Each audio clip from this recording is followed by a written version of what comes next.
vamos a tener la mesa redonda con expertos que han trabajado en diferentes aspectos de alfabetización informativa y que nos pueden aclarar algunos conceptos, algunas ideas. También nos va a acompañar, estamos aquí en la mesa, Jesús Cortés Vera, de la Universidad Autónoma de Ciudad Juárez, Silvia Rojas Drummond, de la Facultad de Psicología, que le agradezco que esté con nosotros, y a todos también, pero vaya, no la habían visto ustedes, no vayan celosos porque a los otros no les agradeces, ¿no? A todos, nada más que ella no le había tenido la oportunidad de agradecerle. Emir José Suaidén, del Instituto Brasileño de Información en Ciencia y Tecnología de Brasil, Alejandro Uribe Tirado, que nos está haciendo el favor de estar desde Granada, conectado con su Skype, que al final fue lo que nos resolvió el sonido hace rato. Está también él aquí, si no lo van a ver, a lo menos, por lo menos lo van a escuchar. Y María Guadalupe Vega, del Colegio de México. No los presento porque ya los conocemos. ¿Cuál es el objetivo de esta mesa redonda? Primero, se llama la alfabetización informativa como un proyecto nacional.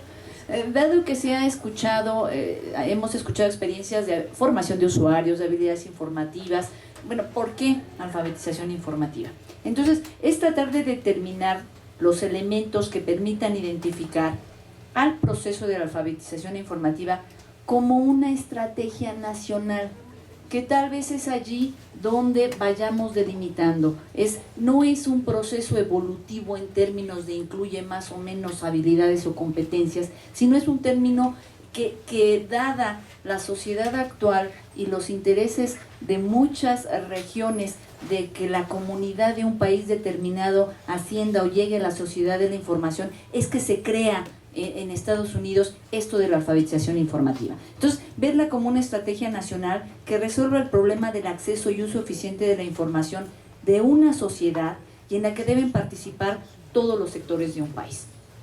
Esto es lo que vamos a tratar de dilucidar en esta, o de lograr con esta mesa redonda. La dinámica de la mesa: se van a hacer 3 rondas de preguntas para cada uno, con tiempos, intentaremos muy específicos para que nos dé tiempo en una última parte de ronda de preguntas por parte de ustedes. Y ahí se va a valer que pregunten lo que quieran, aun cuando no se haya tocado, porque justamente son los expertos. Entonces les pueden contestar todo.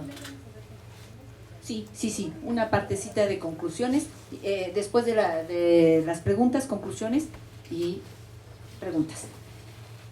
Voy a ir haciendo preguntas por cada uno, dependiendo sus especialidades, para que nos vayan aclarando. Primero, como hemos tenido la complicación de qué es información, qué es alfabetización, me gustaría, para que nos diéramos cuenta de que a veces esto, como nos dijo Alejandro, el concepto de alfabetización informativa es más de corte regional y que hasta o nacional, y nos lo podríamos inventar. Me gustaría que Emir y Alejandro nos dijeran que, de acuerdo con su experiencia en el tema, cuál es el concepto que manejan sobre alfabetización informativa. Si bien Alejandro ya nos apuntó algo en su conferencia, a lo mejor redondearla y aclarar mucho más qué es. Primero, Emir, Alejandro, ¿te parece?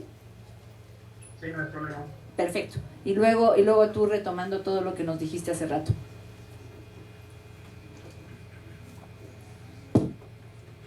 Gracias. Mira, la cuestión de los conceptos y definiciones. En Brasil esto no es de grande importancia. Tenemos más de 10 conceptos. ¿Por qué? Porque tenemos que tener un diálogo importante con los excluidos. E os excluídos não estão preocupados com conceito ou definições. Querem saber, sobretudo, como a alfabetização informativa vai propiciar emprego, por exemplo. Então, para nós outros, muito mais que o conceito, é a compreensão da alfabetização informativa.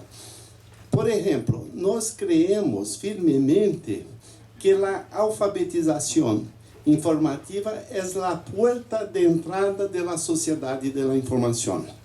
E há 3 fatores importantes. Um, as tecnologias de informação e comunicação que para nosotros son herramientas. Otro factor importante son los contenidos. Y el tercero factor importante en esta puerta de entrada de la sociedad de la información es el profesional de información, mas un profesional con una mirada de metodologías de mediación de información, que no es fácil incluir en la sociedad de la información sin saber estas metodologías que pueden comprovar que estas personas vão desfrutar deste novo mundo tecnológico, deste novo mundo globalizado, desta sociedade do conhecimento. Então, mais que a questão do conceito, creemos firmemente na questão da compreensão. Isso que para nós é fundamental. Muchas gracias. Alejandro. Bueno, el profesor Emir ha dicho varias cosas con las que de pronto en nuestra ponencia ahorita estuvimos de acuerdo. Pienso que ya hay un autor que dijo hace algún tiempo, Oucho, que dijo hay suficiente de terminología de alfabetización informacional. Es decir, este mismo problema que hay en español, lo hay, como dijo el profesor Emir, en portugués, lo ha habido en inglés, como las diferentes formas de llamarlo. Yo pienso que hay, aunque eso es importante y en lingüística es importante, pienso que de pronto eso puede quedarnos en la forma más que en el fondo. Por eso mi posición es muy pragmática, y si el que más se usa en determinado contexto es ese, pues ese se usa reconociendo que están los otros y respetando los otros términos. Ahí lo que hay que concentrarse es en qué consiste, y en el que consiste pienso que hay que dar un paso. Es decir, no solo son habilidades instrumentales, o sea, eso es dejar la alfabetización informacional en un alcance muy corto, o sea, hay que ir más allá. Entonces, si ya se manejan competencias, implicaría conocimientos, implicaría esas habilidades, pero implicaría actitudes, y no solo de un individuo, sino de un grupo. Es decir, generar una cultura informacional genera unas interacciones, y una persona puede tener ciertas interacciones, pero al estar con otros, generar nuevos conocimientos, nuevos aprendizajes. Entonces es un proceso más que un producto, es decir, no es que los estudiantes cuando pasan por todo un programa ya son alfabetizados, no han alcanzado unos niveles, pero yo creo que esto es algo que al estar embebido con el aprendizaje y que implica estar informados, pero el estar informados al generar procesos metacognitivos nos permite generar nuevos conocimientos, es como un alcance mucho mayor de su instrumental.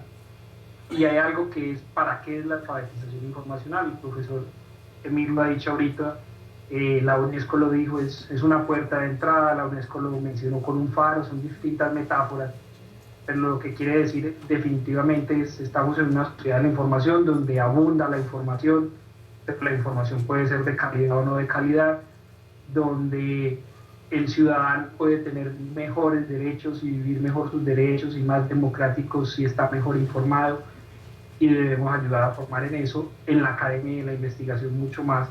Entonces yo pienso que hay que ver esta parte del concepto como con todo su alcance, es decir, como un aspecto que va más allá de lo instrumental, que implica procesos pedagógicos, procesos cognitivos, y que al final de cuentas el impacto que se quiere es tener una ciudadanía y unos estudiantes o profesores en el área académica con mayores capacidades para vivir de mejor esta sociedad de la información. Gracias. Bueno, tenemos en lo que nos dice Emir y lo que nos dice Alejandro, aparecen algunos elementos constantes, y también lo hemos estado escuchando en estos días. Aparece como conjunto, competencias, como habilidades, como destrezas, que pueden ser de alguna manera, si son básicas, que también lo hemos visto. Y de repente como que surge también la duda, ¿es lo mismo destreza que habilidad? Si yo tengo un programa que llega a destreza, o llega a habilidad, o llega a competencia, si todos estos términos que están dentro del concepto de alfabetización informativa tienen relación, uno incluye al otro. De tal manera que me gustaría que Silvia Rojas nos dijera desde su perspectiva o del trabajo que ella hace en investigación, que es la teoría sociocultural, sí existe, o bueno, cuál será el concepto, la idea de competencias, y si existe en esta teoría sociocultural, que nos vendría muy bien para la alfabetización informativa, alguna diferencia entre habilidad, destreza o competencia en términos generales, y luego ubicarla en habilidades en alfabetización informativa. Bueno, sí, efectivamente son términos que se traslapan y depende de la postura teórica. Entonces yo voy a partir de una postura teórica que es la que manejamos, que es teoría sociocultural, y a partir de ahí quisiera decir que realmente no se habla de competencias como algo que existe fuera del individuo, sino se habla de un individuo competente. Y en la teoría sociocultural realmente se dice que realmente los individuos aprendemos a ser cada vez más competentes y autónomos para participar en diversas comunidades de práctica. Ese es como el concepto. ¿Qué quiere decir esto? O sea, implica muchísimas cosas y son habilidades integrales, entonces conocimientos, competencias, pericia, o sea, están muy relacionadas, pero aquí lo importante es que cómo los individuos aprendemos a participar en estas comunidades de práctica. Un ejemplo muy concreto, una comunidad, por ejemplo, de práctica, un grupo de dentistas o odontólogos que trabajan en una comunidad.